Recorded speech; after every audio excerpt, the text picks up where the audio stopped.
একসময়ের ফেভারিট ফরম্যাটে এখন কালে ভদ্রে ম্যাচ জিতছে। ওডিআই র্যাঙ্কিং এ টিম বাংলাদেশ পিছিয়ে পড়ছে। এমন অবনতিতে এ দলের কোচ মিজানুর রহমান বাবুলও বিব্রত। বলছেন নিয়মিত দেশে বিদেশে এ দলের কার্যক্রম থাকলে শক্ত হবে পাইপলাইন, জাতীয় দলের পারফরমেন্সও উন্নত হবে। ফিল্ডিং আরো আপগ্রেড করতেই সিলেটে ভিন্ন ভিন্ন ছক এঁকেছে কোচিং ইউনিট। সাইফুল রূপকের রিপোর্ট। স্টাম্পিং, চারটা ক্যাচ, নুরুল হাসান।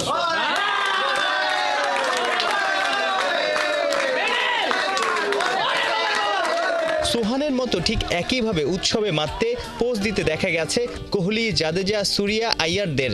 বছর দুয়েক ধরে ম্যাচের সেরা ফিল্ডারকে মেডেল দিয়ে আসছেন ভারতীয় ফিল্ডিং কোচ টি দিলীপ, যা ক্রিকেট দুনিয়ায় আলাদাভাবে স্পটলাইট কাড়ে। টিম ইন্ডিয়ার কোচের দেখানো পথে ছুটে প্রশংসিত বাংলার এ দলের ফিল্ডিং ওস্তাদ আশিক মজুমদারও। প্র্যাকটিসে তিনি ফিল্ডিং সেশনের নাম দিয়েছেন আনন্দের স্কুল।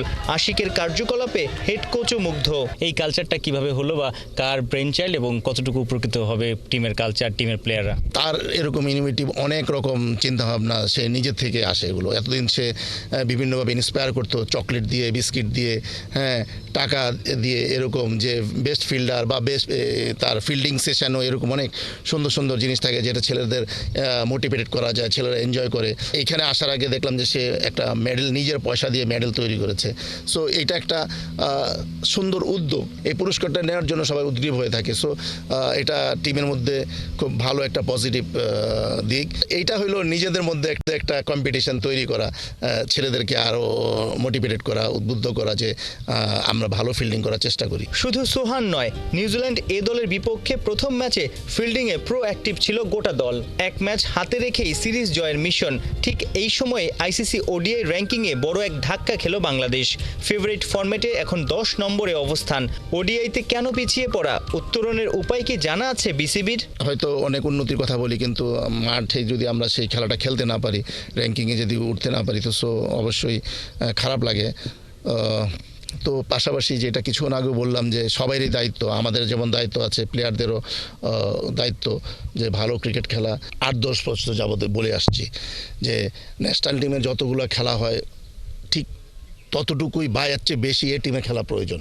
আপনি এ টিমের খেলা রাখবেন না তো ওই জায়গাটা কে পূরণ করবে? সো এ টিমের খেলা এত বেশি হওয়া উচিত যে প্রত্যেকটা প্লেয়ার যাতে রেডি থাকে, যে 1, 2, 3, 4 যতগুলো 11 জন ন্যাশনাল টিমে খেলে তাদের পিছনে যত 2-3 জন করে রেডি থাকে।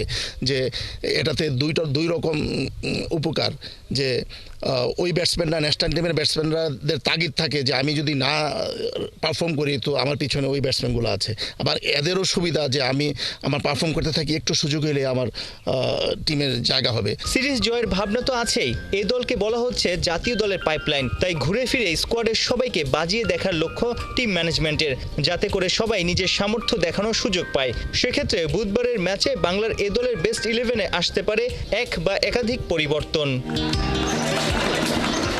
সাইফুল রূপক, 71, সিলেট।